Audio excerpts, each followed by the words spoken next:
Ed of Soltar Solutions, and today I am here with another episode of Focus Forward. I am so excited to have this guest on today. But first, I'm going to tell you a little bit about how I came in contact with this person. I'm on the phone, and I'm talking to this woman who hires trainers. And I'm talking about a client of mine, and she keeps referring to this person, and she's like, well, is it like this person? And is it like, and she keeps going back to this person and how fabulous this person was. Finally, I'm like, I don't understand how I don't know this person. And I get off the phone with her, we have a great conversation, I get off the phone with her, and then I get my Success magazine, and my Success magazine has in it the CD. And I pop the CD in my car as I'm driving along, and here's this person talking on the CD. I'm like, this is amazing to me. And then I happen to be like going through my daily life, and someone else mentions this person to me. And I said, that's it. That's it. I'm calling this person, and I'm going to see if he can be on the show. So today I am so excited to be able to introduce you to David Horsager, who is a business strategist, entrepreneur, professor, and author of this fabulous book, The Trust Edge. So thank you so much for being here today, Great to David. be here. Thank you, Lori. Yeah, I'm really excited to have you here. So it was within a week, all these things started to happen.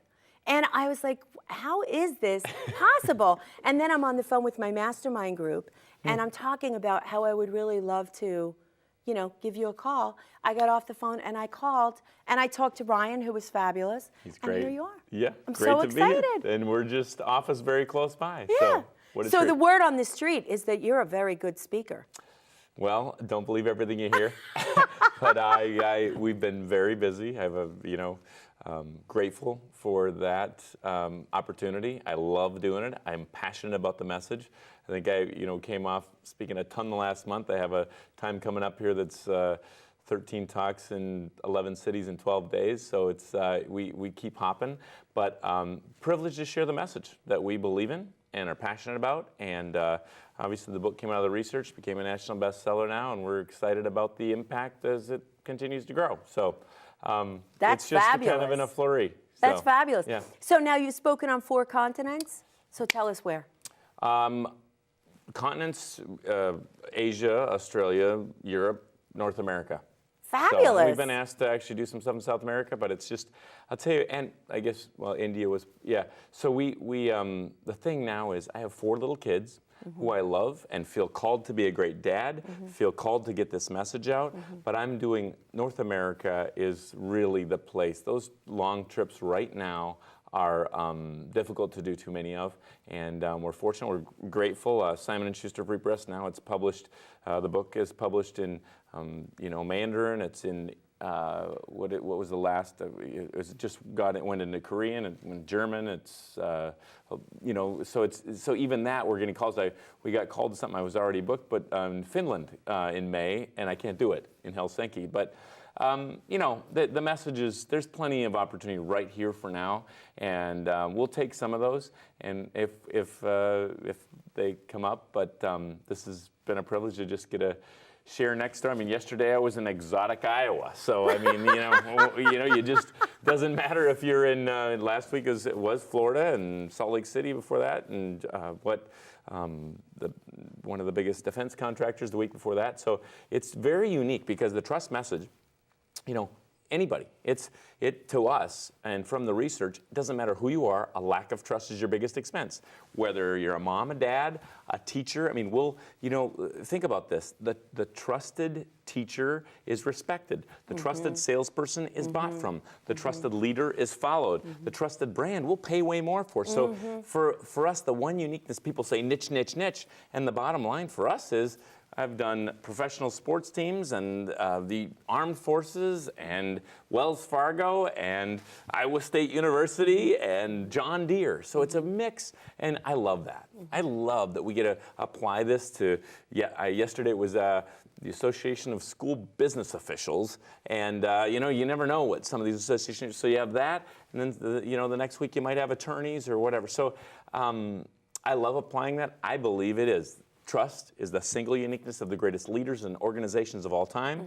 So it doesn't matter to me what group we're talking to or working with. And of course, we, out of our organization, do training and consulting and some of those things. But I end up doing a lot of kicking off, closing keynotes or half-day, up to half-day stuff. So tell us about trust. Why is it so important? Okay, you're talking about the money. You're saying that people make more money or businesses make more money when there's trust. But what's the real value of trust? Both, when trust goes up, impact goes up, costs go down, attrition goes down, time to market goes down, stress goes down. All, collaboration, cooperation, creativity, innovation, they all go up from the research. And by the way, in business, they have to think about the bottom line. So two basic sides of the research, right? Because we know if you don't have a bottom line, you can think, oh, impact, kumbaya. But the deal is, you got to have some income, some revenue to make that impact. So I think in both terms, both impact and income, the two I's in my mind, you have to make we want to be about an impact, not just an income, but we need to make revenue from it. So we as we did the research, looked at both. Two big takeaways from the research. Number one, trust is not a soft skill, as some would have you believe. It affects the bottom line. A lack of trust is your biggest expense. That's A.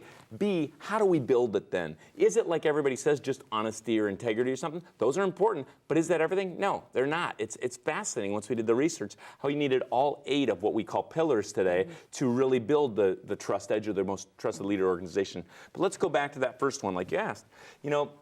First of all, if you think trust is just a soft skill, ask Tiger Woods. Right?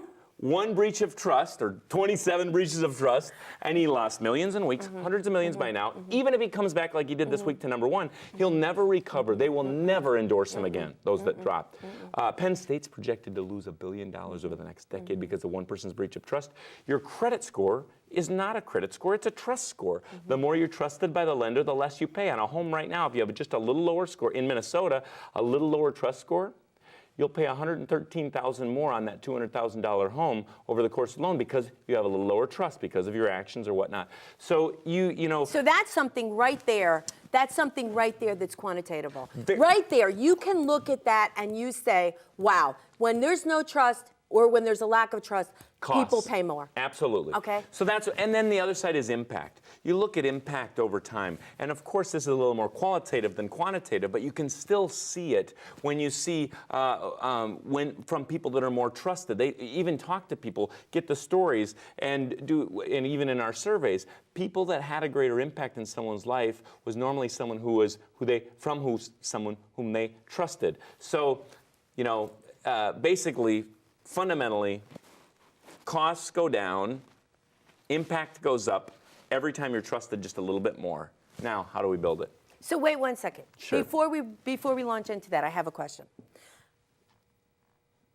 We can say that there's sometimes a lack of trust. I think people feel that there's a lack of trust in this country. Absolutely. And I'm old enough that I remember when that was not so.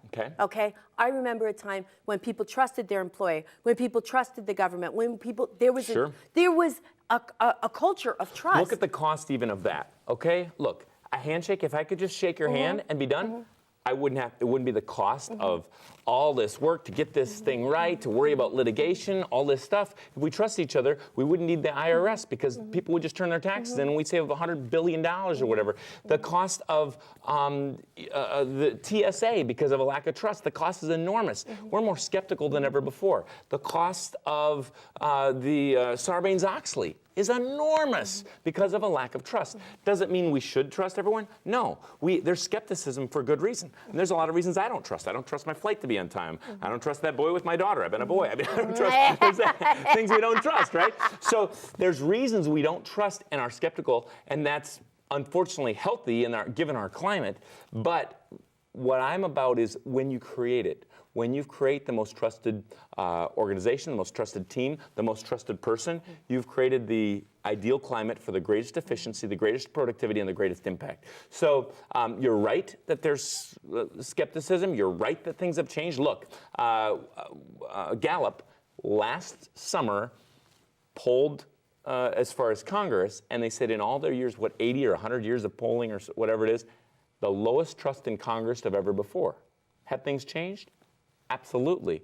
They are lower trust than ever. They're not doing what they say they'll do. They're not coming together. They're not giving us a budget in how many years. They're not, so you're right. Things have changed, unfortunately. But do we, I'm curious about this. Do you believe that the amount of legal battles have risen as the amount of trust has gone down? I mean, do you see that because we have 2/3 of the world's lawyers here in the U.S., okay? Right there, we don't have 2/3 of the population. Of course. So what is going on? Well, you know what came first, the chicken or the egg, right? So, I mean, because there's more lawyers, they need work. And so they find things to litigate, too. I mean, so is that this is a little jump for you, but I'll say one of the reasons, when I talk about a lower trust Congress than ever before, one of the reasons is specifically the amount of lawyers. Does it mean I don't believe in attorneys? No, I think we need them. We need to understand law. I think there's great attorneys. But when you look right now at our House, 167 attorneys and 20 or 22 MBA or business degrees. In our Senate, 7 business degrees, and almost 60 of them have law degrees, and yet they're called to run the biggest budget of all time. There's a lack of, one of the pillars is competency, being able to understand the long-term impact of financial decisions. And you know what? We need lawyers, but we need people that understand business. We need people that understand budget. We need people that understand some other things. So it's a real problem. You talk about our Congress trusting them less. One of the reasons is competency. We have so many law degrees that we don't have enough business and budgeting sense. But then when we have business people run, it's turned around that we don't want those people because they're not career politicians, which is exactly what I think we don't need. It's exactly right. Our country was not built on career politicians. Exactly. We don't want career politicians, Exactly. and this is what's happened, and it's a huge problem. I mean, look, here's another reason we have less trust in Congress. Today, compared to just 20 years ago, these people, Democrats and Republicans in the House, after they battled it out, in the Capitol, they would go have a drink together, eat together, chat. Now what do they do with any amount of extra time? What do? They raise money. That's all they do. So they're never coming together outside of the heat of battle, so they trust each other less, they don't know each other personally, and they're trying to be in there for the long haul. If we had people in there for just terms, shorter terms, and they weren't career politicians, it would help, I believe, and give a better voice and lots of things. Well, I'm from New York. Sure. And we had talked a little bit about Bloomberg before we started the actual show, and he has done in my opinion, phenomenal things for New York, phenomenal things, and he's not a career politician. He's a businessman, and he's a very successful businessman. And the really interesting thing about Mike Bloomberg is the buck stops at his office, which is very interesting. When somebody would go to him with a show idea, sure, he would support, if they could sell him on the show idea, he would give them the resources they need to create the show. If that show, for some reason, or the book, or the magazine, or whatever, wasn't a success, they still had a job the next day, unlike all the other networks. Because if you produce a show in another network and it doesn't fly, you're out the door. He figured that there was something that he may have done differently and would analyze what he could have done differently. And because he said, if I fire people because an idea doesn't work, he said, nobody will ever bring me ideas. Right, now think about that. Exactly. So here he is in government, and he's making huge changes and has made huge changes in New York. Of course, they're fighting him every step of the way, but that's another thing. But he believes in supporting ideas, even if those ideas may not be right. Yeah. And you can always trust him to tell you the truth. You always know where you stand with Mike, and he's always supportive of people that are willing to give more. So tell us about the 8 pillars. Well, the 8 pillars, basically what we found is the most trusted organizations, brands, leaders, they had all 8. So some people might think the character pillar, it's a very important pillar, it's foundational, and I might trust you, Lori, with my kids for the weekend or to take them to the ball game, but I might not trust you to give me a root canal, right? I wouldn't even attempt it. So we needed the competency pillar, this pillar that we need where we stay fresh, relevant, and capable in that area we want to be trusted. The clarity pillar speaks to the idea that we trust the clear and we mistrust or distrust the ambiguous. And this works in every area of life. For the leader that's clear about the vision, we tend to follow and trust. The salesperson that's clear, not just about how cool they are, but about the benefits of that to the buyer, we tend to trust. The teacher or parent that's clear about expectations, we tend to trust. So clarity is very powerful in every area. Clarity, of course, drives productivity up. We find that many people in many organizations do everything they can all day long to keep from doing the most important thing they should be doing today, often because they're not clear about it. So clarity, of course, is one. We found that consistency, we call it the king of the pillars, because of whatever you're the same at over time, we tend to trust. This is why we trust McDonald's. We might not even like McDonald's, but we trust them. I've had the exact same burger in Frankfurt, Tokyo, and Cleveland. Might be made of something different, I don't know, but it tastes the same, looks the same, smells the same. We trust that sameness. We want to know, and for good or bad, you're late all the time, I trust you to be late, right? Whatever you do the same all the time. This is why Aristotle said, you are what you repeatedly do, be a great repeater, right? So consistency, we trust compassion, those that think beyond themselves. Don't underestimate, by the way, the power of actually caring. It is fundamental to being trusted, to care beyond yourself. This is why moms are so trusted. They will, yes, you have some crazies on daytime TV, but largely, moms are the most trusted individual in the world because they'll think beyond themselves. They'll put their career on hold often. They'll stay up late to do that science project with you. They'll put salve in that ugly wound. They will think beyond themselves. It's an amazing story about that. We'll see if we get to it. But compassion, character, of course. We found that those that had the character pillar did what needed to be done, when it needed to be done, whether they felt like it or not. This is a change you talk about in America. Your parents my age in their 40s, say to their kids, Friday night, the kids are going out to the game. What do parents my age say to their kids? Have fun. But your parents didn't say that. They said, Mom said, be careful, but Dad said, behave or be good. And don't be late. And don't be late. Oh, don't be late. Absolutely, because you got the family name. You be good, young lady or young man. And there's a change of now, have fun. Well, I never tell my kids to have fun, by the way. I won't want them thinking their Friday night, sitting there Friday night, oh, Dad said have fun, okay, I'll do this. I want them thinking, he said be good, I better do this. And it's not a perfect science, as we know, but we want to have them thinking about doing what's right over what's easy. And by the way, when they tend to do what's right over what's easier, what they ought to do or what they feel like doing in that moment, they tend to be healthier, wiser, and have more fun. So it's interesting. If we can train our people to do what they ought to do over what they feel like doing, people so live in the moment today. They want to be entertained. One of the 3 big addictions from research last year in America, eating, food, debt, and the new one is entertainment. Can't go anywhere. I got to play that little game on the iPad. These balls are going all over the place. Is it okay to have fun? I think so. But to be addicted to it. But that is a system right now that's in education. It's no longer really sitting down and doing the work. It's how can I entertain the student and coax them into something. It's really interesting because I'm working with another client right now. She's writing a children's book, and it's very interesting that there's so many people have told her, don't put a message in the children's book. Don't put a message in the children's book. The other thing is, she said, people have told her, the solution has to come from the child. So if we look at it, the 5-year-old has to come up with the solution. What's up with that? Yeah. I mean, is that the way you raise your children? Of course not. Do the 5-year-olds have to come up with the solution? Do you give them the messages? A friend of mine said this, unashamedly indoctrinate your child. Exactly. I want to indoctrinate them with good character, with good stuff. You know what you're doing? By the way, everybody's indoctrinating them. But many people are indoctrinating them by sitting in front of the TV and learning whatever the heck they want them to learn. Garbage. We know this. Every science says it. Input leads to output. Absolutely. Business, input leads to output. Psychology, thoughts lead to desires, lead to actions. Eat a bad burrito. Physiologically, it's right. Eat a bad burrito, watch what comes out, right? And bad stuff. Right, bad stuff. The agriculture or theology, reap what you sow. First law of thermodynamics, energy you put in, energy you get out. But where does this message come from? I just want to know, because I've seen the change in the U.S., where does this message come from? Because when I travel globally, I don't see this. But I see it here. I see lack of trust. I see the message. We're not supposed to teach our children. They're not supposed to have an outcome. They're not supposed to have anything negative. Where does this come from? What happened? When did this change?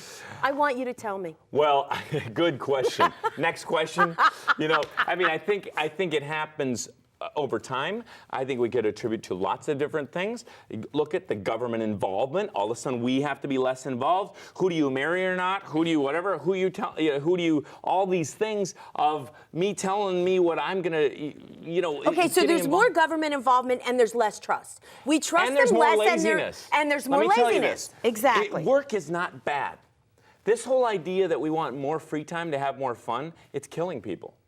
People that work and contribute. Contribution is one of the pillars, by the way. Okay. And what is the idea behind that? The bottom line is you can have lots of sweet compassion and lots of character, and if you don't give me the results I asked for, expected, I won't trust you. On the other hand, you can be like some sales guys I know, get lots of results and not have compassion or character, and I won't trust you over time either. So you have to have all 8. But I want to see, I can think of on the farm, growing up in the farm, northern Minnesota, I can think of one of my best days. And fishing was fun, and those things were good. But the best day, one of the best days that comes to mind, I'm 14 years old, and I don't know if you know what it's like to bale hay. It's 50-pound hay bales.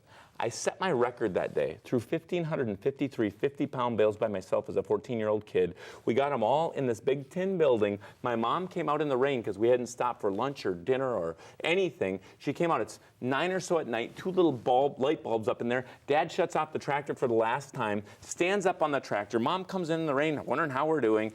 And he just turns to his wife, my mom, and says, "Honey, look what your son did today." Now, what do you feel like as a 14-year-old kid? Yes. Do you feel better that day or the day you played Nintendo all day? Yes. Do you sleep better that day? Yes. That day. We love to be contributors. It's good to work hard. It's not good to be a workaholic that shoves your family to the side. It's not good. Of course there's problems. Balance is always a work of life. But there's a lot of problems that wouldn't happen if people wouldn't have so much free time. But today, that's considered child abuse. That's considered child abuse. Did you see the thing not long ago online where there was a big debate about a child running a tractor who was 12 years old? Well, of course they're going to be. 9. Exactly. Yeah. But let me, this is interesting. I had someone, and we're off the pillars, and that's fine because it's everything's tied to trust. I know, and I love this book. But I just want to say, I love this book. I love this book. I love this book. This is what we need to get back to, because every single page you open in this book, it is giving you great advice, not only on how to run your business, but also how to manage your life. And I'm sure that if you use this in your life, you're going to be raising better children. I'm just saying. Well, I talk about my kids. I think people that are better at home are better at work. So the way you do one thing is the way you do everything. Absolutely. That's my favorite saying. We've had people say, and this is really not arrogantly said, I think it's from the research, and a lot of this truth's been around way before me, as you know. It's long, But we've had people say, a gentleman from gruff from an ag background came up a year after he picked this up and whatnot, and he said, "I just want to let you know, a year ago we talked about the trust, it saved our marriage." Now that's fun. On the same token, the same month we had a company say, we put one of the trust tips to work and it tripled our sales. I don't care if it helps your sales or helps you at home. We know all that works together. Life is a mix of all these things. But I'll go back to the one thing on kids. We've had this lady from a local university stay with us in the summers, for the last 2 summers. So she gets done with her living on campus and she comes and stays in our basement, kind of a little basement apartment. But she'll come up and eat with us some, and we welcome her, and she's great. I thought it was fascinating after a summer of being there. At the end of the summer, she said, "I can't believe how happy your kids are." And, in the same sentence, "I can't believe how much work they do." I thought, isn't that interesting? Now, does that mean we want to work and we don't? We play. I just took them to Hilton Head with me when I spoke for spring break. I know. I saw the pictures. It's so fun. Great pictures. So we're gonna play some, but we're gonna work. They start setting the table in our home at 2.5 years old. He says, "I'm setting a table." We've broken a few plates, but look, we don't have to set the table anymore. Exactly. But the interesting thing is we have a big. You can't take the farm out of the farm, kids. So even here in Roseville, I've got a big garden. One year, out of about, I think it was 22 plants or something, I had 6,000 tomatoes. We give them away and whatnot. But But they go out there. They love in the morning when I'm in town. I love to get out there and hoe and just be out in the garden. Some I love to see the stuff. But they go out there. They love it. They want to get on the garden with it. They want to work. They want to pull the weeds. What I also like is it's organic, and they love to just take the fruit and eat it right then. I love that they just have this healthy stuff. But they are enjoying seeing what happens when you work hard. Well, the result. Exactly. They see the result. You bear fruit. And that's the same in every area of life. But if the kids are sitting there watching TV and the parents are doing everything, the children have no sense of accomplishment. That's what I think is wrong today. I think we've taken the pride and the sense of accomplishment away from children and also even ourselves sometimes. So we really need to work at that. You know what? I just want to say, I love this book. We're almost out of time. That was the quickest time I've ever seen. Well, thank you. The quickest time. It's a treat to be here. This has been Appreciate wonderful. you. Thank you Great. so much for coming. It's been really great. Maybe when you get when is your next book coming out? We're working on it, but this is an evergreen book that's got so much legs. It keeps getting, it's getting printed in other languages. It just became a national bestseller in October, so it's only a few months. So we're building this ongoing training program for companies and stuff. So we probably won't come out with what we're working on right now for maybe a year and a half or two. Okay. So we'll see. All right. Yeah. What's your favorite thing to do? Favorite thing to do? Favorite thing? That's a great question. Do you like speaking? Do you like training? Yeah. Or? Oh, and the workplace, I love speaking. I love sharing the message broadly. Okay. I love that our company, though, that we mentor and coach and consult, and I love doing some of those one-on-one relationship pieces too. I don't just like the one-on-thousands, but I enjoy all of that. I'm passionate about the message. Yeah. The message is awesome. So I love to fly fish. Really? Get away from it all. I love hanging out with my kids. I love to get up to the family farm. We love the family farm. We're going to see dad and mom, 83 years old. That's a huge blessing. See, Lisa's folks are still alive. Lisa's grandma, so our kid's great grandma is still around. We love to be there in Park Rapids too. So. Wow. Yeah. That's wonderful. That's awesome. Well, thank you so much for being on the show. Thank It was you, Lori. wonderful. So that's another episode of Focus Forward, and I will tell you right now, this is just the most wonderful thing to be able to bring fabulous entrepreneurs, great thought leaders, and successful individuals here for you.